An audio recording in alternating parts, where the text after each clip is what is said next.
ఈ ప్రత్యేకమైన కార్యక్రమానికి జాయ్ టీవీ వారు ఒంగోలు నుండి కొంత ప్రత్యేకమైన సందేశాలు లేక సంఘానికి అవసరమైన సత్యాలు నేర్పించాలని కాబోలు సెలవు రోజుల్లో సంఘ సత్యాలు నేర్చుకుందాం అనేటువంటి మంచి టైటిల్ నాకు చాలా సంతోషమైంది ఆ మాట చూసినప్పుడు. ఈ సెలవు రోజుల్లో కుటుంబాలు ఎక్కువగా పిల్లలతో కలిసి ఉండడానికి అవకాశం ఉంది కనుక ఈ అంశం ప్రతి క్రైస్తవ కుటుంబానికి చాలా అవసరమైందని నేను నమ్ముతున్నాను, సంతోషిస్తున్నాను. కనుక ఇలాంటి కార్యక్రమం జాయ్ టీవీ వారు నిర్వహిస్తున్నందుకు వారికి నేను కృతజ్ఞతలు తెలియచేస్తూ ఉన్నాను. తరువాత వారు ఇక్కడ నిర్వహించేటువంటి ఈ ఇంటర్వ్యూ లాంటి ఈ ప్రోగ్రాంలో వారు కొన్ని ప్రశ్నలు మరి ఫామ్ చేసి వాటిని దేవుని సేవకుల ద్వారా జవాబులు, సంఘాల క్షేమాభివృద్ధి కొరకు వాక్యానుసారమైన సమాధానాలు, సేవా అనుభవం కలిగిన ఆత్మీయ సేవకుల ఆత్మీయ అనుభవాలు అన్నారు. ఆత్మీయ అనుభవాలు కాదు, అవి ఆధ్యాత్మిక అనుభవాలు. సేవకులు ఆత్మీయులే, కానీ వారి అనుభవాలు ఆధ్యాత్మిక పరిధిలో ఉంటాయి కనుక ఆధ్యాత్మిక అనుభవాలని అది మరి కొంచెం సరిచేయడం జరిగింది. కనుక ఆధ్యాత్మిక అనుభవాలు అన్నప్పుడు దైవిక పరిధిలో దేవుని యొక్క చిత్తానుసారముగా, దేవుని సంకల్పానుసారంగా దేవునికి మహిమ తెచ్చేటువంటి కొన్ని సమాధానాలు ఈ ప్రశ్నల ద్వారా మీకు నేను ఇవ్వాలని ఆశిస్తున్నాను. ఇవి ప్రభు నాకు అనుగ్రహించిన మేరకు మాత్రమే నేను సమాధానాలు ఇస్తున్నాను. ఇప్పుడు నాకు కూడా ఈ అవకాశం ఇచ్చినందుకు వారికి నా హృదయపూర్వకమైన ధన్యవాదాలు తెలియచేస్తూ ఉన్నాను. మొదటి ప్రశ్న, వారు నాకు 8 ప్రశ్నలు ఇచ్చారు. అందులో మొదటి ప్రశ్న, ఈ సంఘం క్షేమాభివృద్ధి చెందింది అని ఎలా గుర్తించగలం అనే ప్రశ్న ఇచ్చారు. ఈ సంఘం క్షేమాభివృద్ధి చెందినది అనే దానికంటే ఈ సంఘం క్షేమాభివృద్ధి పొందుతున్నది అని ఎలా గుర్తించగలం అనే ప్రశ్న ఇంకా కొంత సబబుగా ఉంటుందని నేను సవరిస్తున్నాను దాన్ని. ఏ సంఘమైనా సరే ప్రభు రాకడ వరకు ఆయన సంఘాన్ని తీసుకుని వెళ్ళే వరకు ఆ సంఘం క్షేమాభివృద్ధి పొందుతూనే ఉండాలి. ఈ సంఘం క్షేమాభివృద్ధి పొందింది, ఇక అయిపోయింది అనే సంఘం భూమి మీద ఏది ఉండదు. ఆయన వచ్చే వరకు ప్రతి సంఘము క్షేమాభివృద్ధి పొందేటువంటి ఆ మార్గంలో అది కొనసాగుతూ ఉండాలి. అయితే వారిచ్చిన మంచి ప్రశ్న, దాన్ని ఎలా గుర్తించగలము అనేటువంటి మాట. అంటే ఇది బహుశా సంఘ కాపరులు లేక నూతనంగా ఆ ప్రాంతానికి, పట్టణానికి, గ్రామానికి ఉద్యోగరీత్యా ట్రాన్స్ఫర్ అయి వెళ్ళినటువంటి వాళ్ళు కానీ, లేక అక్కడే వారు మిగిలిన కాలము గడపాలనే ఒక ప్రత్యేకమైన ఉద్దేశంతో సెటిల్ అవ్వడానికి వెళ్ళినటువంటి వారు కానీ, మంచి క్రైస్తవులు, విశ్వాసులు, ఆధ్యాత్మికమైన జీవితంలో అభివృద్ధి చెందుతూ ఉన్నటువంటి వారు, ఇంకా నేను ఎక్కువగా ప్రభువులో స్థిరపడాలి, ఇంకా నేర్చుకోవాలి, నేను ఉన్న సంఘానికి నేను ఉపయోగపడాలి, నేను ఆ సంఘం ద్వారా జరిగే పరిచర్యలో పాల్గొని సేవకునికి సేవలో సహకరించాలి అనేటువంటి ఆలోచన కలిగినటువంటి మంచి విశ్వాసులకు ఈ ప్రశ్న తప్పకుండా వస్తుంది. వారు దాన్ని ఏ విధంగా గుర్తించగలరు అనేది మంచి ప్రశ్నే సంధించారు.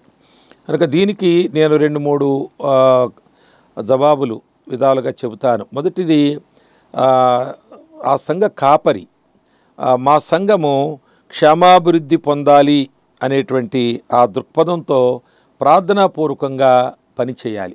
అది చాలా ముఖ్యమైన విషయం. సంఘము క్షేమాభివృద్ధి పొందుట అనేటువంటి మాటకు సరైన అర్థము, నిర్వచనం కూడా ఆ సంఘ కాపరి తేటగా ఎరిగిన వాడై ఉండి అదే దృక్పథంలో పనిచేయాలి. అంతేకాకుండా సంఘములో ఉన్నటువంటి విశ్వాసులను అదే దిశగా నడిపించేటువంటి కృషి చేయాలి. తాను ఒక్కడే మరి ప్రయాసపడడం, ప్రణాళికలు వేయడం, అందులో ఆయనే పని చేయడం అనేది ఆయన మనసులో ఉన్న, ఆయనతో ఒకరి తర్వాత ఒకరిని యోగ్యులైన వారిని మరి తాను గుర్తించి సంఘము క్షేమాభివృద్ధి పొందుతున్నది అనేటువంటి సంఘంలో ఉండే మొట్టమొదటిగా ఫస్ట్ అబ్జర్వేషన్ అది. ఆ విధంగా దాని గురించి ఆలోచన చేయాలి. ఆ తర్వాత రెండవది ఏంటంటే, దేవుని సంఘములో ఉన్న ప్రతి విశ్వాసి కూడా సంఘములో శిష్యునిగా ఉండాలి. అనగా సంఘములో క్రైస్తవులు, అలాగే విశ్వాసులు, సభ్యులు అనేటువంటి మాట ఎక్కువగా వాడబడుతూ ఉంది. కానీ నిజానికి సంఘములో ప్రతి క్రైస్తవుడు, విశ్వాసి, సభ్యులు ఎవరైనా కానీ వారు ప్రభునందు విశ్వాసం ఉంచి రక్షణానుభవం కలిగి నిజంగా బాప్తిసం తీసుకుని సంఘములో చేర్చబడ్డారు అంటే సంఘములో వారు శిష్యులయ్యారు అని అర్థం. ఆ శిష్యులగుట అనేది వాక్యానుసారమైనటువంటి మాట. మిగిలినటువంటి మాటలు చాలా స్వల్పంగా ఉంటాయి. బైబిల్లో క్రైస్తవులు అనే మాట 3 సార్లే ఉంది కదా, కానీ శిష్యులనే మాట 100 సార్లు మనం బైబిల్లో చూడగలుగుతాం. అలాగే మరి వారు సంఘములో శిష్యులుగా ఉండుట అనేది, తరువాత సమాజంలోనికి వెళ్ళినప్పుడు వారు సాక్షులుగా ఉండాలి. ఒక సంఘం క్షేమాభివృద్ధి పొందుతూ ఉన్నది అని అనడానికి ఈ రెండు చాలా ప్రాముఖ్యమైన విషయాలు మన విశ్వాసులలో ఉన్నట్లుగా చూడగలిగితే ఈ సంఘం క్షేమాభివృద్ధి పొందుతున్న సంఘం అని చెప్పగలం. అనగా సంఘంలో ఉన్న విశ్వాసులు ఒకవేళ 100 మంది ఉంటే 100 మంది అలా ఉండకపోయినా అందులో ఎక్కువ శాతము అలాంటి వారే ఉన్నారు అనేటువంటి ఆ సంఘమును మరి మనం ఆశ్రయిస్తే క్రొత్తగా వెళ్ళిన వారు తప్పనిసరిగా వారు కూడా వారి ఆత్మలో క్షేమాభివృద్ధి పొందుతూ ఉంటారు. క్షేమాభివృద్ధి అనేటువంటి మాట మరి కొరింథీ పత్రికలో మొదటి పత్రికలో 14వ అధ్యాయంలో 7 సార్లు ఆ మాట రాసి ఉంటుంది, క్షేమాభివృద్ధి అనేటువంటి మాట. కనుక సంఘమునకు క్షేమాభివృద్ధి కలిగించడంకి మనం సంఘములో ఉండాలి అనేది పౌలు వ్రాసినటువంటి సత్యాల్లో అది ఒక ప్రాముఖ్యమైనటువంటిది. తరువాత సంఘము మరి ఆధ్యాత్మికంగాను సంఖ్యాపరంగాను ఎదుగుచున్నది అనేటువంటిది, ఆ ఎదుగుదల ఎలా ఉన్నది అనేది కూడా ఒక పరీక్షే. మరి అలాగే ఎదగడానికి ఇవే కారణాలు. సంఘ కాపరి ఆ దృక్పథంతో ప్రార్థనాపూర్వకంగా సేవ చేయాలి. సంఘములో చేర్చబడిన ప్రతి ఒక్కరిని కూడా అదే దిశగా, అదే కోణములో వారిని తరబీదు చేస్తూ ప్రోత్సహిస్తూ ఉండాలి. అంతేకాకుండా సంఘములో ఉన్నటువంటి వారు దాన్ని గుర్తించి సంఘములో శిష్యులుగా ఉండాలి. సంఘంలో శిష్యులుగా ఉంటే సంఘములో వారు సమాధానం కలిగించేవారుగా ఉంటారు. సమాజంలో సాక్షులుగా ఉంటే సంఖ్యాపరంగా సంఘాన్ని అభివృద్ధి చేయడానికి వారి సాక్ష్యము సువార్థీకరణగా ఉంటుంది. ఆ విధంగా మరి ఏ సంఘమైతే ఉందో, ఏ కాపరైతే ఉన్నాడో, ఏ సంఘస్థులైతే ఉన్నారో అది క్షేమాభివృద్ధి పొందగలదు. ఈ మాటలు వింటున్నటువంటి కాపర్లు కానీ, ఈ మాట వింటున్న విశ్వాసులు కానీ నేను అలా ఉన్నానా అని పరీక్షించుకొని ఆ సంఘంలో ఉండడం జరిగితే తప్పకుండా ఆ సంఘం క్షేమాభివృద్ధిని పొందుతుంది. క్షేమం అంటే సంఘములో క్షేమము, సమాధానము, సంతోషము, ఐక్యత, ప్రేమ ఇవన్నీ సంఘములో ఉండడం జరుగుతుంది. అలాగే అభివృద్ధి అనేది క్షేమము ప్లస్ అభివృద్ధి, అభివృద్ధి అనేది ఆత్మల సంపాదన ద్వారా జరుగుతూ ఉంటుందన్నమాట. అది మొదటి ప్రశ్నకు నేను ఇవ్వగలిగినటువంటి సమాధానం. రెండవ మాట, సంఘములో సమాధానం లేకపోతే పరిశుద్ధాత్మ ఆ సంఘములో ఉన్నాడా లేదా ఏమనుకోవాలి అనేటువంటిది. కనుక పరిశుద్ధాత్మునికి సంఘమునకు వెలుపల నివాస స్థలాలు ఏమి ఉండవు. ఆయన సంఘములోనే నివాసం చేస్తాడు. సంఘములంటే మందిరం కాదు, మందిరపు గోడల మధ్యలో కాదు. ఆ సంఘములో ఉన్నటువంటి విశ్వాసులు సమకూడినటువంటి ఆ సమయంలో పరిశుద్ధాత్ముడు ప్రతి వారి ద్వారా ఆ సంఘములో ఆయన ఉంటాడు. మరి ప్రతి విశ్వాసిలో ఆయన నివాసము చేస్తాడు. ఆయన నివాసం చేసే స్థలాలు భూమి మీద ఇంకెక్కడ ఏమీ లేవు. ఆయన మరొక ఖాళీ స్థలంలో కానీ లేక వాయుమండలాల్లో కానీ పరిశుద్ధాత్ముడు తిరిగేవాడు కాడు. మనం ఎప్పుడైతే ప్రభువును మన స్వరక్షకుడుగా అంగీకరించామో, ప్రభు తన కృప ద్వారా మన పాపాలను క్షమించి ఆ తరువాత క్షమించిన సాక్ష్యంతో బాప్తిసం తీసుకుంటామో అప్పుడు ఆయన పరిశుద్ధాత్మ అనే వరమును మనకిస్తాడని మన అపొస్తలుల కార్యములు 2:38లో చదువుతాం. కనుక అప్పటి నుండి పరిశుద్ధాత్ముడు మనలోనూ మనతోనూ నివాసం చేయుట ప్రారంభిస్తాడు. కనుక పరిశుద్ధాత్ముడు యేసుక్రీస్తు ప్రభు వెళ్ళిన తర్వాత ఈ లోకానికి తండ్రి చేత పంపించబడ్డాడు. అది మనం యోహాను సువార్త 14వ అధ్యాయం 16వ వచనం అక్కడి నుంచి మనం చూడగలుగుతాం. ఆయన ఎందుకు వస్తాడు ఈ లోకంలో కంటే దేవుని పిల్లలలో నివాసం చేయడానికి, దేవుని పిల్లలతో ఆయన ఉండడానికి వస్తాడు. నేను ఇక్కడ ఒక మాట చెబుతుంటాను. ఆయన దేవుని పిల్లల్లో నివాసం చేస్తే వారు పరిశుద్ధులుగా ఉంటారు. వారితో ఉంటే వారు పరిచర్య చేస్తారు, వారు సాక్షులుగా ఉంటారు. ఆత్మల సంపాదనలో వారు మరి కార్యకారులుగా ఉంటూ ఉండడం జరుగుతూ ఉంటుంది. అందువలన పరిశుద్ధాత్ముడు మరో చోట ఆయన నివాసం లేదు. పరిశుద్ధాత్మ దిగిరమ్ము అనేటువంటి మాటలు మనము ఒకవేళ పాటల్లోనూ మాటల్లోనూ ప్రార్థనలోనూ మనం అన్నప్పటికీ కూడా సత్యం ఏంటంటే ఆయన ఎప్పుడూ దిగి వచ్చాడు, ఆయన మరలా తిరిగి వెళ్ళలేదు. ఆయన ఎక్కడుంటాడంటే ఎవరైతే రక్షించబడతారో, ఎవరైతే తమ పాప క్షమాపణను బట్టి సాక్షార్థముగా బాప్తిస్మం తీసుకుంటారో వారు ఆ వరమును పొందుతారు. ఆయన వారిలోనే నివాసం చేస్తాడు. ఒకవేళ పౌలు కొరింథీయులకు రాస్తూ 6వ అధ్యాయంలో మొదటి పత్రికలో 19వ వచనములో మరి పరిశుద్ధాత్ముడు మరి విశ్వాసుల దేహమును ఆలయముగా చేసుకుని ఆయన నివాసం చేస్తాడని కూడా మనము చూడగలుగుతాం. కనుక పరిశుద్ధాత్ముడు సంఘములో సమాధానం లేకపోతే ఉంటాడా అంటే ఆయన ఉంటాడు, సంఘములోనే ఉంటాడు, అంటే విశ్వాసుల్లోనే ఉంటాడు. ఎవరైతే అసమాధానకరమైన విషయాల్లో మరి వారు కారకులయ్యారో లేక అందులో ఉండి సతమతమవుతుంటారో మరి వారిలోనే ఆయన ఉంటాడు, కానీ దుఃఖపడుతూ ఉంటాడు. ఆయనకు స్వేచ్ఛ లేదు, స్వాతంత్రం లేదు.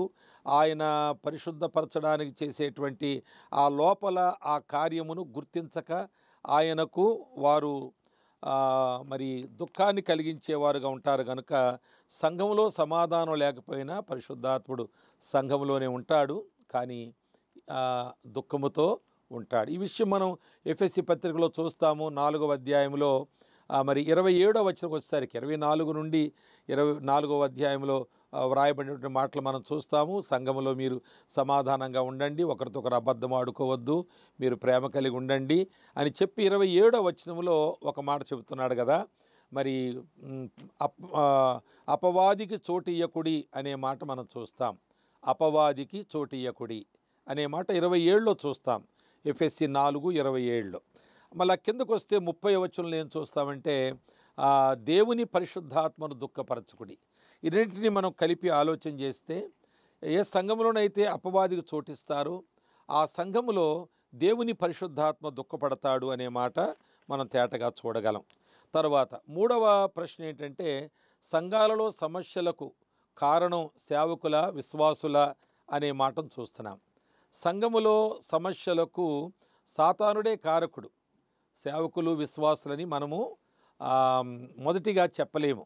సంఘములో సమస్యలు తీసుకురావడానికి సాతానుడే కారణం. కానీ మరి సాతానునికి ఎవరు తమ హృదయములో చోటిస్తారో వారు కారకులవుతారు. అలాగ చోటిచ్చిన వారిలో సేవకులు ఉండొచ్చు, అలా చోటిచ్చిన వారిలో విశ్వాసులు కూడా ఉండొచ్చు.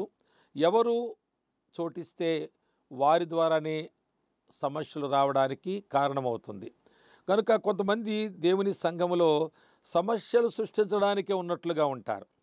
ఒకసారి వారితో ఒక ప్రాబ్లం వస్తుంది, తర్వాత కొంతకాలం మళ్ళీ సర్దణుగుతుంది, మళ్ళా ఒక ప్రాబ్లం వస్తుంది.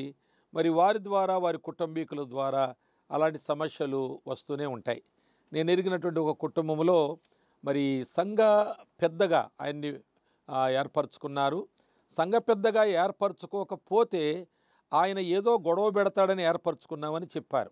నేను వారితో చెప్పినప్పుడు ఆయనకు ఒక ప్రార్థన అన్న ఇవ్వాలి, ప్రతి ఆదివారం ఒకసారైనా స్టేజ్ మీద ఎక్కించాలి, మొదటి ప్రార్థన, లాస్ట్ అనౌన్స్మెంట్స్ ఏదో ఆయనకి ఇవ్వాలి, లేకపోతే ఆయన ఒక సమస్యను సృష్టిస్తాడు అని చెప్పారు. మరి నిజానికి ఆయనకి పెద్దరికం ఇవ్వడానికి ఆయన ఆధ్యాత్మిక జీవితం బాగుందని కాదు, ఆయన ఇతరులకు మాదిరిగా ఉన్న విశ్వాసిని కూడా కాదు, ఆయన దేవుని సేవకునికి సహకారిగా ఉన్నాడని కూడా కాదు, ఆయన సేవలో ప్రయాసపడి ఒక ఆత్మను సంపాదించినటువంటి ఒక సాక్ష్యం గలవాడని కూడా లేదు. కానీ ఎందుకు పెద్దగా పెట్టారంటే ఆయన మరి సమస్యలు సృష్టిస్తాడేమని, ఆయనకి ఏదో ఒకటి పడేస్తే మంచిది, ఒక కుక్కకు ఒక వెముక వేసినట్లుగా అది తింటూ ఉంటుంది, మొరగడం మానేస్తుంది అన్నట్లుగా ఆ మాటకు అర్థం నాకు అర్థమైంది. అలాగే ఉంటాడు. మరి నేను ఎరిగిన ఆ కుటుంబంలో గురించి కనుక నేను ఇంకొక మాట కూడా చెప్పవలసి ఉంది. ఆయన చనిపోయాడు. ఆ తరువాత వారి కుమారుడు దేవుని సంఘములో తండ్రి ఎలాంటి తత్వం కలిగి ఉన్నాడో అలాంటి తత్వమే కలిగి అలాంటి విధమైన సమస్యలకే ఆయన కూడా కారకుడయ్యాడు. చివరికి ఆ సంఘములో సేవకుడు ఆయనకు ఇక ఏమీ చేయలేని పరిస్థితుల్లో 2-3 సార్లు ఆయన నేను ఇక పరిచర్య చేయలేను, నేను ఇక్కడ ఉండలేను, దానికి కారణం అని వారినే చూపిస్తూ వచ్చేవాడు. అలాంటి పరిస్థితికి తీసుకొచ్చాడు. ఆయన ఏది చెప్పినా వంక పెట్టడం, వారికి ప్రాధాన్యత ఇవ్వకపోతే అలిగి వెళ్ళిపోవడం, ఇంకొక నలుగురితో కలిసి మరి సంఘం మీద వ్యతిరేకమైనటువంటి కొన్ని ఆలోచనలు చేసి సేవకునికి ఇబ్బందిని కలిగించడం జరుగుతూ ఉండేది. కనుక ప్రియులారా, దేవుని సంఘంలో సమస్యలకు కారణం సాతానుడైతే ఆ సాతానుకి ఎవరు తమ హృదయంలో చోటిస్తారో వారే దానికి కారణమని చెప్పొచ్చు. వారు జీవితకాలం అంతా అలాగే ఉంటారు. నేను చెప్పిన కుటుంబాన్ని చూస్తే వారి కుమారుడు తర్వాత అలాగే ఉండడం చూస్తాము. అది చాలా విచారకరమైన క్రైస్తవ కుటుంబము. అలాంటి వారిని గుర్తించాలి. అలాంటి వారికి మరి ఎవరైనా చక్కని మార్గం చూపించి వారిని చక్క చేసి దానికి పూనుకోవాలి. కానీ అందరూ మాకెందుకు ఆయన్ను ఏమన్నా తంటానే అనుకునేవారు ఉన్నంత వరకు కూడా ఆ సంఘములో మరి అలాంటి సమస్యలు పెట్టేవారు మరి ఉంటూనే ఉంటారు. సంఘము ఎప్పటికీ ఒక గలిబిలికి అల్లరికి కారణమై సేవకుడు సబబుగా సేవ చేయలేడు. మరికొన్ని మంది సేవకులను గురించి నేను విన్నాను. ఒక సేవకుని కూడా నేను చూశాను. ఆయన మరి ఆ సంఘములో కొంతమందిని తన పక్షం చేసుకుని వారిని బాగా ప్రేమించడమో, వారికి ప్రాధాన్యత ఇవ్వడమో, ఎక్కువ వారి ఇంటికి వెళ్ళడమో చేసి మరి మిగిలినటువంటి వారిని కొంత నిర్లక్ష్యం చేయడం కారణంగా మరి సంఘానికి కూడా అసంతృప్తి కలిగించే సేవకులు ఉన్నారు. అది కొన్ని సమస్యలు.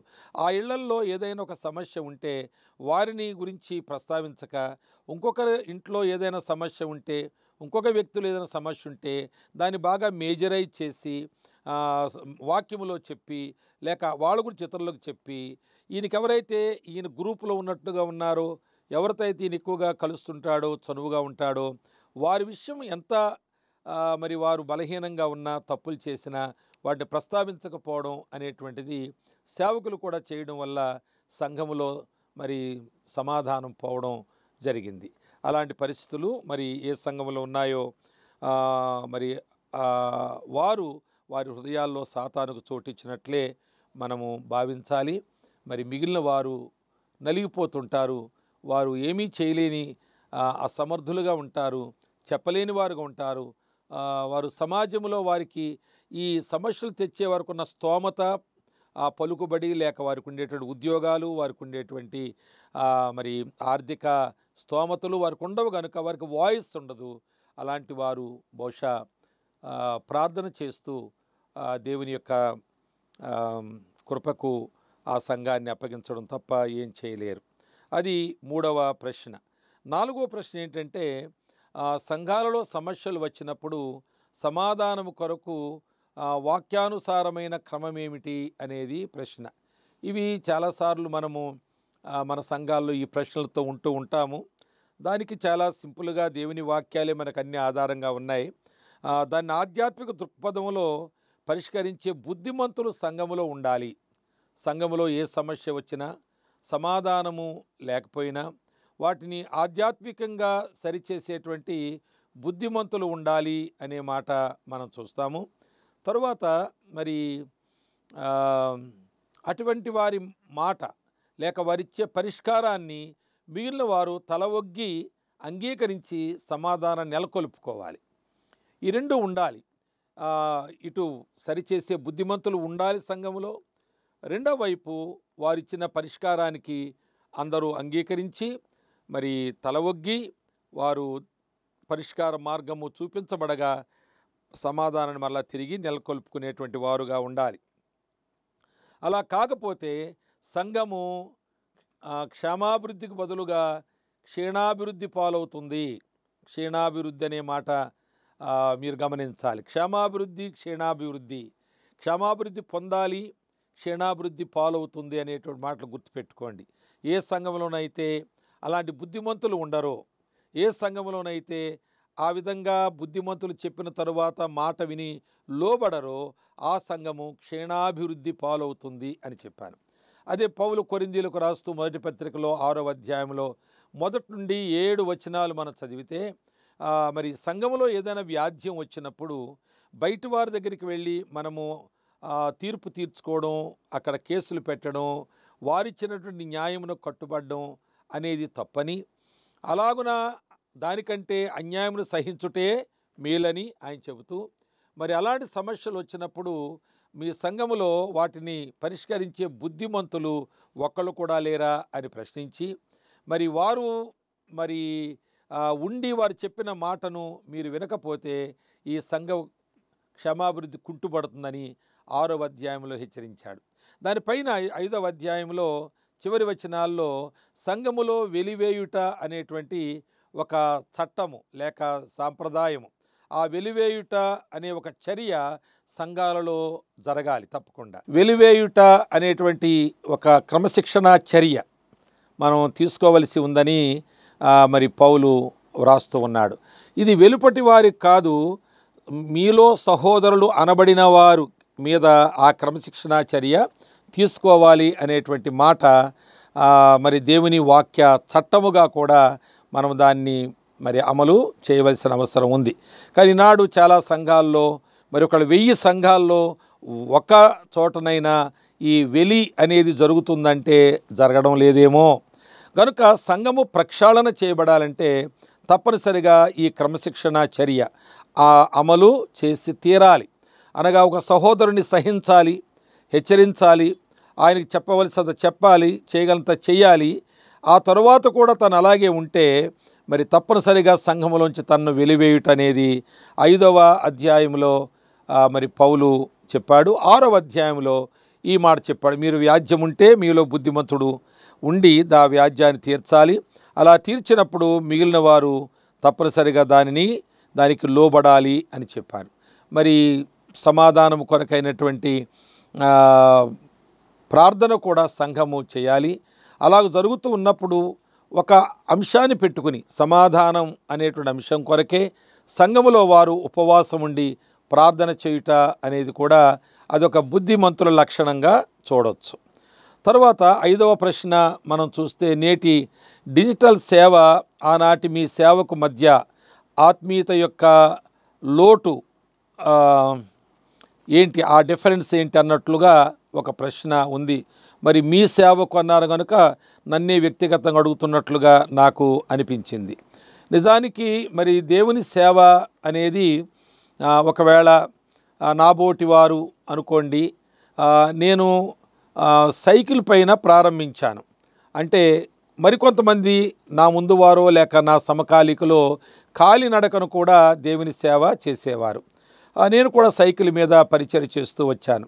ఆ తరువాత మరి నాకు 2 వీలర్ ఇచ్చారు ఒకరు, నేను 2 వీలర్ను ఉపయోగించుకున్నాను, పరిచయం చేశాను. ఆ తర్వాత నాకు ఒకరు 4 వీలర్ ఇచ్చారు. నేను 1980లో దేవుని పని కొరకు ప్రభు నన్ను పిలవగా వచ్చాను. 2002లో నాకు ఒకరు 4 వీలర్ ఇచ్చారు. ఈ మధ్యలో ఎప్పుడో ఒక 2 వీలర్ కూడా నాకు ఒకరు ఇచ్చారు.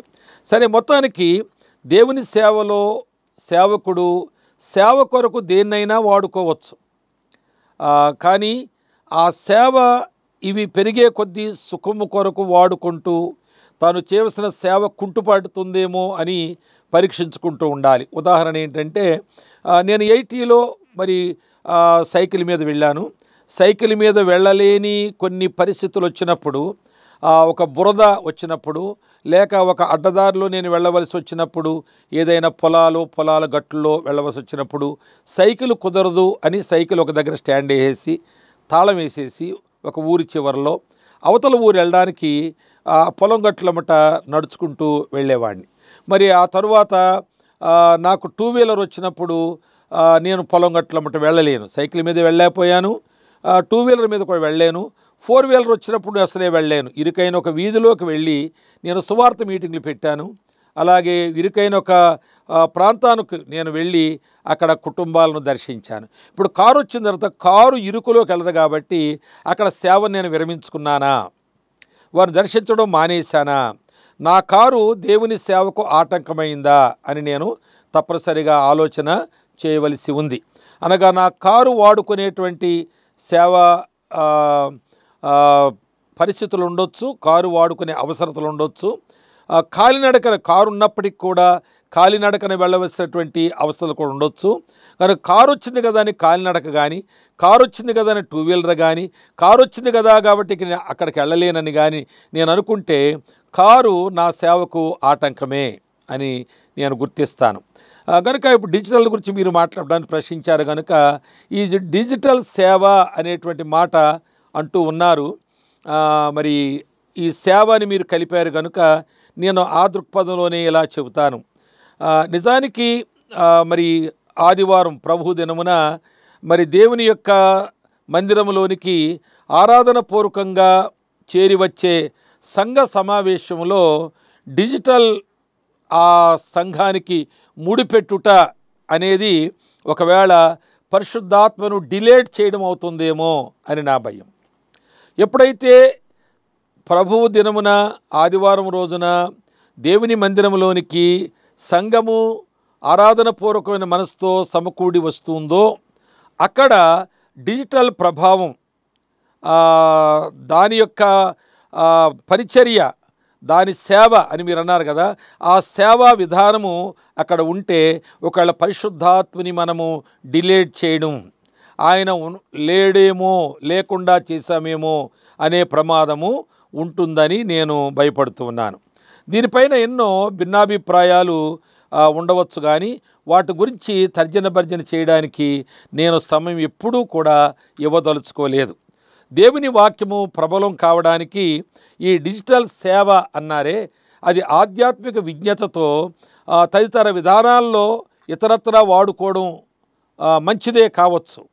కానీ ఈ డిజిటల్ సేవ అనేటువంటి మాటను అది వెర్రితలలేసినట్లుగా ఈ దినాలలో మనం చూస్తూ ఉన్నాం. అంటే ఈ డిజిటల్ సేవను మరి ఆధ్యాత్మిక విజ్ఞతను ఉపయోగించకుండా ఆ డిజిటల్ ప్రభావాన్ని చూపించడానికి కొన్ని వాదోపవాదాలకు వాడుకుంటూ ఉన్నారు. వాదోపవాదాలు అవి విపరీతమైన స్థానానికి వెళుతూ ఉన్నాయి. పైగా ఈ వాదోపవాదాలు ఇతర మతస్థులతో మా మతం గొప్పదనో, లేక మా క్రీస్తు గొప్పవాడనో, మేము మరి యేసుక్రీస్తు ఒక్కడే దేవుడు అనడమో, లేక మిగిలిన వారు దేవుళ్ళు కాదని రుజువు చేయడమో, వారికి ఉన్నటువంటి ఆ జ్ఞానాన్ని బట్టి వారు పరిశోధనలు చేయొచ్చు, దాని కొరకు ప్రయాసపడవచ్చు. కానీ నేను ఇలాగా అనేకసార్లు అనుకుంటాను, ఇప్పుడు చాలా మరి ఇది ప్రబలమై ఉంది. అంటే అవతల ఇతర మతాల నుంచి క్రైస్తవ్యాన్ని మీద దాడి చేసేటువంటి వాళ్ళు ఉన్నారు, క్రైస్తవులు ఇతర మతాలు వారి మీద దాడి చేస్తూ ఉన్నారు, వారికి ధీటుగా సమాధానాలు ఇస్తున్నారు. నిజమే, ఆ అన్నగారు ఇచ్చిన సమాధానం, అయ్యగారు ఇచ్చిన సమాధానం ఆ యొక్క క్రైస్తవ వ్యతిరేకి నోరు ముయించింది అని మనం అనుకుంటున్నాం. కానీ ఇవన్నీ జరిగిన తరువాత ఆ పర్టికులర్ పర్సన్ ఎవరైతే ఉన్నారో, ఎవరితో ఈ వాదోపవాదాలు జరుగుతున్నాయో, ఆయన ఆత్మ విషయం ఏంటి అనే ప్రశ్న ఈ వాదించే వారికి ఏ కోశాన్న ఉన్నట్లుగా కనబడడం లేదు. వారిని దూషించడం, వ్యతిరేకించడం, ఆయాసపెట్టడం, కోపం రేపడం, వారిని ఖండించడం, విమర్శించడం, వారిది కాదు అని చెప్పడానికి కేకలు వేయడం, ఇంకా ఏవేవో కారణాలు చూపించడం, చివరికి అది ఒక దూషణకరంగా అది ముగింపు అవుతూ ఉంది. ఆ యొక్క వ్యతిరేకతలు ఎక్కువగా ఒకరి మీద ఒక ద్వేషము పెరిగిపోయేటట్లుగా అది మరి కనబడుతూ ఉంది. చివరికి ఆ వ్యక్తి ఆత్మ విషయం ఏంటి అనే ఏ మూలనైనా ఈ వాదించే వారికి భారం ఉందా అనేది నా అనుమానం. కనుక ఈ డిజిటల్ సేవ అనే దాన్ని సిద్ధాంత ప్రతిపాదనలకు వాడుకుంటున్నారు, వ్యక్తిగత విమర్శలకు వాడుకుంటున్నారు, ఇంకా రకరకాలైనటువంటి ఏవో ప్రశ్నలు, వాటికి సమాధానమే చెప్పిందే ఫైనల్ అని చెప్పడానికి మరి దానికి ఒక టైటిల్ పెట్టి వారు ప్రశ్నలు వేయడం, వీళ్ళ జవాబులు చెప్పడం, ఇది ఇంతే అనేటువంటి ఆ మాటతో దాన్ని ముగించడం జరగడం అది కొంత విచారం అనిపిస్తుంది. కనుక ఈ డిజిటల్ సేవ ఏదైతే ఉందో వ్యక్తిగత సేవకు ఎన్నటికీ సాటి రాదు. రెండవ మాట, డిజిటల్ సేవ అనే ఈ మాట వ్యక్తిగతంగా ఒక వ్యక్తి భారముతో, ప్రయాసతో, ప్రార్థనతో, పరిశుద్ధాత్మిక నడిపింపుతో చేసే సేవకు అది బదులు కాదు. వ్యక్తిగత సేవకు సాటి రాదు, ఆ సేవకు ఇది బదులు మాత్రము కాదు. కానీ ఆధ్యాత్మిక విజ్ఞతతో ఎక్కడైనా అది ఉపయోగించుకోవాల్సిన అవసరం వచ్చినప్పుడు ప్రార్థనాపూర్వకంగా ఇది అనేకులకు అందడానికి, అనేక మూల ప్రదేశాల్లో ఉన్న వారికి కూడా అందడానికి అది ఒకవేళ ఉపయోగకరమైతే అది వాడుకొనుటలో మనము సైకిల్ ఎలానే వాడుకున్నాను, టూ వీలర్ ఎలా వాడుకున్నాను, కారు ఎలా వాడుకున్నాను, మరి అవి వాడుకుంటూ ఉండగా నా ప్రారంభ సేవ, నేను వెళ్ళినటువంటి పొలం గట్లు, నేను వెళ్ళినటువంటి ఆ నేరో స్ట్రీట్స్లోకి నేను కారున్నప్పుడు కూడా నేను వెళ్ళగలిగితే నా కారు ఉండడం తప్పు కాదు. దాన్ని సేవలో వాడుకునేటువంటి అవసరత, విధానము, ఆ సమయాలు దానికి ఉంటాయి.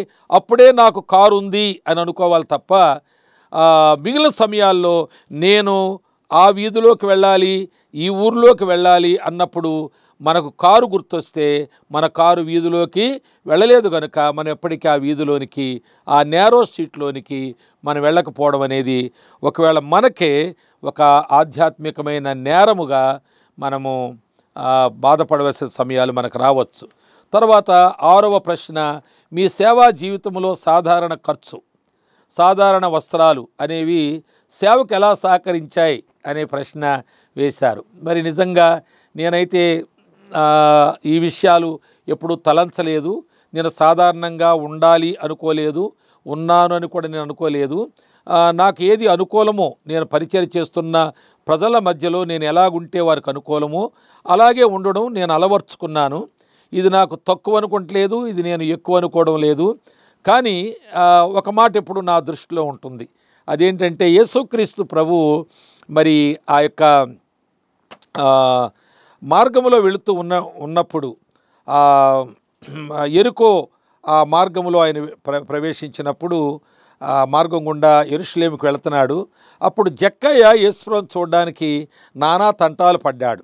ఆయన యేసు ప్రభువు ఆ దినాల్లో మ్యాన్ ఆఫ్ ద డేస్ అన్నట్లుగా అందరికీ ఎరిగిన పేరది, ఎరిగిన వ్యక్తి, చూడగోరిన వ్యక్తి, గొప్ప ప్రచారంలో ఉన్న వ్యక్తి, చాలా గొప్ప వ్యక్తి. ఆయన యెరికో మార్గం గుండా వెళుతున్నప్పుడు జక్కయ్య ఆయన చూడాలని నానా ప్రయత్నం చేసినా ఆయనను జక్కయ్య చూడలేకపోయాడు. మరి చూడలేదా అంటే చూశాడు, కానీ ఆయన యేసు అని ఆయనకి తెలియలేదు. కారణం ఏంటంటే మిగిలిన వాళ్ళంతా ఎలాగున్నారో ఆయన అలాగే ఉన్నాడు. ఒకవేళ ఆయన యేసుక్రీస్తు ఓ ప్రత్యేకమైన ఆకృతి కలిగి ఉంటే జక్కయ్య ఇట్టే గుర్తుపట్టును, పెద్ద విశేషం కాదు. ఆయన చెట్టెక్కాడు, ఒకవేళ గుంపులుగా ఉన్న ఈయన పొట్టివాడని, మరి చెట్టెక్కిన యేసు ప్రభువును గుర్తించడం కష్టమే ఆయనకి. ఎందుకంటే ఆయన ప్రత్యేకమైన డ్రెస్సులు ఏమి వేసుకోలేదు.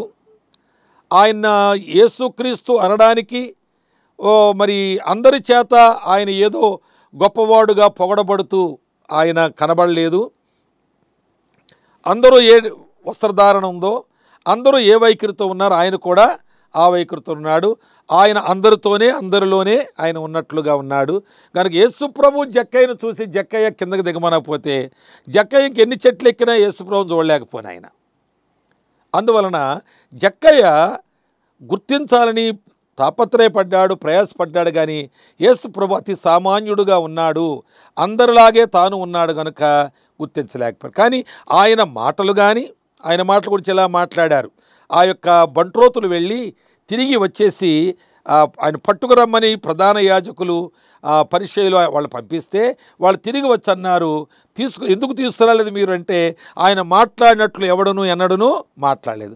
ఆయన డ్రెస్ వేసుకున్నట్లు ఇంకెవరూ డ్రెస్ వేయలేదని కాదు, ఆయన వైఖరిలాగా ఎవరి వైఖరి లేదని కాదు, ఆయన మాట్లాడినట్లు ఎన్నడూ మాట్లాడలేదు అనేటువంటి మాట. కనుక దేవుని సేవకుని మాటలు అవి గొప్పగా ఉండాలి. అలాగే ఆయన క్రియలు ఆయన చేసినట్లు ఎన్నడూ చేయలేదు. కనుక ఆయన క్రియలు అవి దేవునికి మహిమార్థం ఉండాలి. కానీ తన ఆకృతి, తన వైఖరి, తన ఘటము ఇలాగుండాలి, ఈ డ్రెస్ వేసుకోవాలి, ఈ కారులో వెళ్ళాలి, ఈ షూలో నేను ఉండాలి, నేను వెళితే ఇలాంటి స్టేజ్ కట్టాలి, ఇలాంటి సిస్టమ్ ఉండాలి, అక్కడ ఎంతమంది జనం ఉండాలి అక్కడ అనేటువంటి ఆలోచన ఎవరైనా కలిగి ఉంటే వారు యేసు ప్రభువును మించిపోయిన వారే కానీ వాళ్ళు అనుకూలమైన వారు కాదు. కనుక మరి నాకు ఈ ప్రశ్న వేశారు, మీ సేవా జీవితంలో సాధారణ ఖర్చు, సాధారణ వస్త్రాలు అనేవి సేవకు ఎలా సహకరించాయంటే, నేను ధనాపేక్ష లేనివాడుగా జీవించడానికి, అనగా డబ్బులు కావాలనేటువంటి ఆశ లేకుండా జీవించడానికి, అలాగే ఎవరిని అడగకుండా ఈ 42 సంవత్సరాల నేను ప్రభు పనిలో ఉన్నాను. ఈ 42 సంవత్సరాల్లో నేను ఎవరిని డబ్బులు అడగకుండా, రెండవది ఎక్కడ అప్పు చేయకుండా ఈ విధానము నాకు సహకారమైంది. అంతేకాదు నేను ప్రతి స్థాయిలో ఉన్నటువంటి వారి దగ్గరకు స్వతంత్రంగా వెళ్ళగలను, వారు కూడా స్వతంత్రంగా నా దగ్గరకు రాగలరు. ఎందుకంటే నేను మరో విధంగా వారికి నేను కనిపించడం లేదు. సహజంగా ప్రతి దేవుని సేవకుడు ప్రాథమికంగా కొన్ని ఆధ్యాత్మిక సుగుణాలు గలవారుగా ప్రతి సేవకుడు ఉండాలి. మరి నేను నియమించుకున్న సుగుణాలు ఏముండాలని కోరుకున్నానంటే 3 కోరుకున్నాను ఇప్పుడు కూడా. ఒకటి, నేను నిర్దోషిగా బ్రతకాలని, రెండవది నిస్వార్థంగా బ్రతకాలని, మూడవది నిరాడంబరంగా బ్రతకాలని. ఈ 3 నేను నామ్స్గా పెట్టుకున్నాను. నేను ఎప్పుడూ నిర్దోషిగా ఉండాలి, అది దేవునికి. నేను నిస్వార్థంగా ఉండాలి నాకు. నేను ఆడంబరముగా ఉండకూడదు అనేది ఇతరుల కొరకు. ఈ 3 దేవునికి, ఆయన దృష్టిలో, నేను నా దృష్టిలో, నేను ఇతరుల దృష్టిలో ఎలాగుండాలని కొన్ని సుగుణాలు, ఆధ్యాత్మిక సుగుణాలు నేను కలిగి ఉండడానికి ఆశపడ్డాను. ఒకవేళ వీటి విషయంలో ఎక్కడైనా ఎప్పుడైనా తప్పిపోతున్నానేమో, 100% దీనికో 100 మార్కులు, దానికో 100 మార్కులు, దానికో 100 మార్కులు నేనేమి వేయడం లేదు. కానీ ఆశ ఉంది, తప్పిపోకూడదు అని ప్రయత్నం ఉంది. తప్పిపోకుండా ఉన్న దినాన్న ఆనందిస్తున్నాను. ఎక్కడైనా తప్పిపోతే నేను ప్రభు దగ్గర మోకరిల్లుతున్నాను. ఆయన కృప ద్వారా మరలా సరిచేసుకుని ఆ నామ్స్తో నేను ముందుకు కొనసాగుతున్నాను. నేను మరి నిర్దోషిగా బ్రతకాలి, అలాగే నిస్వార్థంగా బ్రతకాలి, మూడవది నిరాడంబరంగా బ్రతకాలి. ఇలాగ దైవజనులు కొందరు వారి జీవితాల్లో ఉండగా నాకు వారు ప్రోత్సాహకారులుగా ఉన్నారు. ఇలా బ్రతికిన వారిలో నేనే మొదటివాడిని కాదు. నా ముందు ఇంకెందరో ఉన్నారు. నా సమకాలీన కూడా కొందరు లేకపోలేదు. తరువాత 7వ ప్రశ్న, మీ సేవా అనుభవంలో సంఘంలో మీరు ఎదుర్కొన్న క్లిష్టమైన సమస్యలు ఏంటి అని వేశారు. నిజానికి మరి అలాంటివి నాకేమీ పెద్దగా జ్ఞాపకము లేవు. కష్టాలు చాలా ఉండొచ్చు, కానీ అవి కూడా నా దృష్టిలో నాకు బాధ కలిగించేవిగా ఈనాడు జ్ఞాపకం చేసుకుంటే ఎందుకు అలా జరిగింది అనేటువంటి ప్రశ్న నాకు లేదు, బాధ నాకు లేదు. కష్టాలు నాకు చాలా ఉండొచ్చు, కానీ క్లిష్ట పరిస్థితులు నాకేమీ లేవని నేను చెప్పగలను. క్లిష్ట పరిస్థితులు అంటే కష్టాల్లో చిక్కుపోవడమే క్లిష్టం కదా. కనుక కష్టాలు నాకు ఉండొచ్చు, ఉన్నాయి కావచ్చు, ఉన్నాయి, కానీ నేను అందులో చిక్కుకు పోలేదు అనేది నేను సంతోషంగా చెబుతున్నాను. కనుక సేవలో క్లిష్ట పరిస్థితులు నాకేమీ లేవు. కానీ కొన్నిసార్లు నాకు ఎక్కువగా విచారం కలిగించేది ఏంటంటే, మరి నా పరిచర్య ప్రయాసకు తగిన ఫలము లేకపోతుందే అనే విచారం నాకు కలుగుతూ ఉంది. మరి ఎన్నో సభల్లో మాట్లాడాను. దాదాపు ఒక 10 సంవత్సరాల నుండి గ్రౌండ్లోకి వెళ్ళి నేను వాక్యం చెప్పను. గ్రౌండ్లో చిన్న చిన్న గుంపులకే చెప్పాలని తీర్మానం చేసుకున్నాను. అనగా మందిరములోనే చెప్పాలని తీర్మానం చేసుకున్నాను. అలాంటి తీర్మానాల్లో నేను 95-98% నేను 10 ఇయర్స్ నుంచి కొనసాగుతున్నాను. అప్పుడప్పుడు ఎక్కడైనా 1-2 తప్ప. నా దృక్పథం ఏంటంటే, సభల్లో గాల్లో బోర ఊదినట్లుగా కాకుండా తప్పనిసరిగా కొద్ది మందిలో మాట్లాడితే వారిలో హార్ట్ టు హార్ట్ ఉంటుంది. వారి ఫేషువల్ ఎక్స్ప్రెషన్స్ నేను చూస్తాను. ఏది చెప్పాలో ఆ సమయంలో, ఇంకెంతసేపు చెప్పాలో ఎలాంటి ఉదాహరణ ఇస్తే మంచిదో నాకు తేటగా తెలుస్తుంది. కానీ ఆ సభల్లో ఎక్కడో వాళ్ళు నాకెక్కడో దూరంగా ఉంటారు, నేనెక్కడో స్టేజ్ మీద ఉంటాను కనుక దానికంటే ఇదే కొంత ఫలితాన్ని ఇస్తుందని ఒక తీర్మానం చేసి ఆ విధంగా నడుస్తున్నాను. అయినా ఎక్కువ ఫలితాలు నాకేం కనబడలేదు, తక్కువగా ఉన్నాయి. తర్వాత సేవకులుగా ఉన్నటువంటి నా తోటి సేవకులు మరి సంఘములో నుండి లేచి వెళ్ళిన వారే ఉన్నారు. వారి సేవ ఎక్కువగా ఫలించడం లేదు. వారి నివాసములు ఉన్నాయి, వారికి వాహనాలు ఉన్నాయి, వారికి మందిరాలు ఉన్నాయి, వారికి చక్కని గౌరవ మర్యాదలు ఉన్నాయి, కానీ సంఘము అభివృద్ధి చెందడం లేదు, కుంటుబడి ఉంటుంది. దానికి కారణం మరి వీళ్ళొకవేళ కొన్ని ఆధ్యాత్మికమైనటువంటి ఆ నామ్స్ కలిగి లేరు కాబట్టే కావచ్చు. లోకము వలె లోకములో ఉన్న ఇతరత్ర సేవకులు ఎవరైనా నాకు తెలియదు, కానీ వారిని చూసి వీరేమైనా ఒకవేళ పులిని చూసి నక్క ఓతలు పెట్టుకున్నట్లుగా వీళ్ళు చేస్తున్నారని సేవకులు కూర్చున్న విచారం తప్ప క్లిష్ట పరిస్థితులు నాకేమీ లేవని చెప్పడానికి నేను ఎంతో సంతోషిస్తూ ఉన్నాను. చివరి ప్రశ్న, మరి క్రీస్తు రాకడకు సంఘాలను సిద్ధపరచడంలో నేటి యవన సేవకులకు ముఖ్యమైన హెచ్చరికలు ఏంటి? హెచ్చరిక అన్నారు కనుక ముందుగా సేవకులు, యవన సేవకులు ప్రభు యొక్క రాకడ కొరకై సిద్ధపడి ఉన్న వారి జీవన శైలిని అలవర్చుకోవాలి. అది చాలా ముఖ్యమైనటువంటి విషయం. వీరున్నటువంటి పరిచర్య చేస్తున్న ప్రాంతంలో కానీ సంఘములో కానీ మా సంఘ కాపరి ఈ యవనస్తుడై ఉండి కూడా యవనేచ్ఛలు ఈయనలో లేవు, ఈయన చాలా ప్రభు సన్నిధిలో గడుపుతాడు, సంఘమును పెండ్లి కుమార్తె వలె అలంకరించడానికి వాక్యము చేత ఎంతో వారిని సిద్ధపరుస్తుంటాడు. ఎక్కడైనా నాలో ఏదైనా లోపం ఉంటే దాని విషయమై ఆయన చాలా దీనుడై మరి నన్ను సరిచేయడానికి, నన్ను వెంటాడి నన్ను మరలా తిరిగి క్రమపరచడానికి ప్రయాసపడుతుంటాడు. తన సంసారము కంటే తన సొంతము కంటే మరి సంఘం విషయమై పట్టించుకుని ప్రభు రాకడ దగ్గరగా ఉంది అనేటువంటి ఆ దృక్పథంతో వాక్యం చెబుతాడు.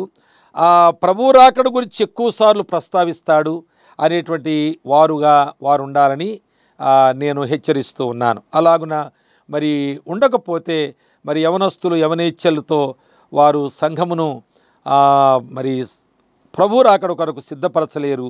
వీరు బ్రతకడానికి అనుకూలమైన ప్రసంగాలు చేయొచ్చు, మెప్పు పొందడానికి చేయొచ్చు, ఇతరులు అభిమానాన్ని చూరగొనవచ్చు, కానీ సంఘాన్ని ప్రభు రాకడ కొరకు సిద్ధపరచలేరు. కనుక ప్రభువు రెండవ రాకడ ఆ దృక్పథములో వారి జీవన విధానము ఉండాలి, అలాగే వారు వ్యవహరించాలి అనేది నా ముఖ్యమైన హెచ్చరిక.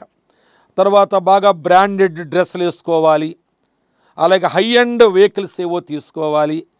వాటికి ఈ విధమైనటువంటి అందరూ చూసి బాగుంది అనేటువంటి ఒక మాట చేత సంబరపడేటువంటి మనస్సు వారికి ఉండకూడదు. అది సుఖానికి ఇంకా ఏదో కారులో ఇవి కూడా టీవీలు పెట్టుకుంటే వారు కూడా ఉన్నారు అని నేను విన్నాను. ఆయన ఒకసారి ఇలాగ అంటున్నాడు, ఆయన సెకండ్ హ్యాండ్ కారు 93 lakhsకి ఇచ్చేశాడండి అంటున్నారు. సెకండ్ హ్యాండ్ కారు 93 lakhs ఇచ్చాడండి అంటున్నాడు. అంటే 93 lakhs కారు ఉందా? ఆయన సేవకుడు, మరో సేవకుడు దాన్ని తీసుకున్నాడంట. లేదండి, ఆయన ఈ కారు కంటే మరో కారు చూశాడంట, అది 1 point something అని చెప్తున్నారు. ₹1,00,00,000 కంటే ఏదో ఎక్కువ అని చెబుతున్నారు. ఏది ఏమైనా నేను చెప్పే విషయం ఏంటంటే, ఇక్కడ హై అండ్స్కి లేక బ్రాండెడ్కి సూపర్ అని తర్వాత ఇంకెన్నో మాటలు వాడతారు కదండి, నేము ఫేము అనే కల్చర్ నుంచి మనం పక్కకు తప్పుకోవాలి. మనకు వాహనం కావాలి, అవసరమైతే వాడుకోవాలి, అది ప్రభు ఇచ్చే వరకు ఉంటే మంచిది. ఒకవేళ మనకు కొనుక్కునే స్తోమత ఉంటే మనకు అది అవసరమైన మేరకే కొనుక్కోవాలి, కానీ అందులో అన్ని సుఖాలు ఉండాలి. అయితే యాక్సిడెంట్ అయితే ఇక అవి బెలూన్స్ వచ్చేస్తాయి, కారు ఎన్ని పల్తీలు కొట్టినా కానీ మనకేం కాదు, కాబట్టే ఈ కారు కొన్నాను, ఇలాంటి మాటలు చెబుతున్నారు.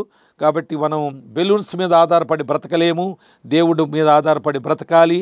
సరే, ఏదైనా మనకు ఎంతైనా ఉండొచ్చు, ప్రభు పని ఇంతగా ఉంది, మనం అంతగా సుఖ విలాసాలకు మనసు కలిగి ఉండకూడదు. ఇది నేను యవన సేవకులకు ఇచ్చే హెచ్చరిక. మనము మరి ప్రభు వచ్చేస్తాడని చెబుతూ పెద్ద పెద్ద బిల్డింగులు, కన్స్ట్రక్షన్లు, పెద్ద పెద్ద ఆలోచనలు, ప్రణాళికలు మనం ప్రకటిస్తూ ఉంటే ప్రభు రాకడ గురించి మనం చెప్పే మాటలు ఎవరికి కూడా సిద్ధపాటును ఇవ్వలేవు. పైగా మనము వారిని బలహీనపరుస్తున్నట్టు, వారు కూడా భూ సంబంధమైన వాటిలో పెద్ద పెద్ద విషయాలు ఆశిస్తూ బ్రతకడానికి మనం ప్రోత్సాహం చేస్తూ ఉన్నట్లు. కనుక యవన సేవకుడైనటువంటి మా సంఘ కాపరి ఆయన ఒక యవనస్తుడుగా కనబడ్డు ఏదో ఒక ఎప్పుడు కూడా సాధారణ స్థితిలో ఉంటాడు, అలాగే భారముతో ఉంటాడు, అలాగే ప్రభు రాకడ గురించి హెచ్చరిస్తూ ఉంటాడు, సిద్ధపరుస్తుంటాడు, ఆయన ప్రార్థిస్తూ ఉంటాడు అనేటువంటి మాటలు సంఘం చెప్పుకునేలాగా యవన సేవకులు ఉండాలని నేను ప్రభు పేరట మనవి చేస్తున్నాను. కనుక 8 ప్రశ్నలకు నేను మరి కొంతవరకు సమాధానం చెప్పానని తలంచుతున్నాను. ఇంతకంటే శ్రేష్టంగా ఉన్న అనేక మాటలు మీ దగ్గర ఉండొచ్చు, అనేక మంది సేవకులు చెప్పొచ్చు. జాయ్ టీవీ వారు భవిష్యత్తులో ఇంకెన్నో సలహాలు ఇలాంటి వాటి మీద మీకు అందించవచ్చు. నన్ను పిలిచి అవకాశం ఇచ్చిన జాయ్ టీవీ గారికి మరొకసారి నా హృదయపూర్వక వందనాలు తెలియచేస్తున్నాను. ప్రార్థన చేసుకుందాం. ప్రభువా, ఈ మేరకు కొందరికైనా మేలు కలిగే మాటలు మీరు అనుగ్రహించారని నమ్ముచూ స్తుతిస్తూ, ప్రభువా, ఈ టీవీ పరిచర్ను నీ దాసుడు ప్రయాసతో ఎంతో వ్యయపరిచి ఎంతో మంచి ఉద్దేశంతో అనేక సంఘాలను మరి ఈ సెలవులలో బలపరచాలని, కొన్ని సంగతులు తెలుసుకోవాలని కొందరు సేవకులను సెలెక్ట్ చేసి వారు చేస్తున్న కృషి కొరకై మీకు వందనాలు తెలియచేస్తూ, వారిని ఇంకా మీ ఆత్మచేత ప్రేరేపిస్తూ ఇలా ముందు కాలకు నడిపించాలని, ఈ ప్రశ్నలకు జవాబులు ఎవరెవరికైతే మరి ప్రసారమవుతున్నాయో వారందరికీ కూడా విస్తారమైన మేలును మీరు కలిగించాలని, కృపను విస్తరింపచేయాలని వందనాలు చెల్లించి, మరొకసారి శ్రోతలలో ప్రతి వారిని, సేవకుల్లో ప్రతి వారిని, మమ్ములను మీకు అప్పగించుకుంటూ క్రీస్తు యేసు ప్రభు ద్వారా ప్రార్థించున్నాను తండ్రి. ఆమేన్, ఆమేన్.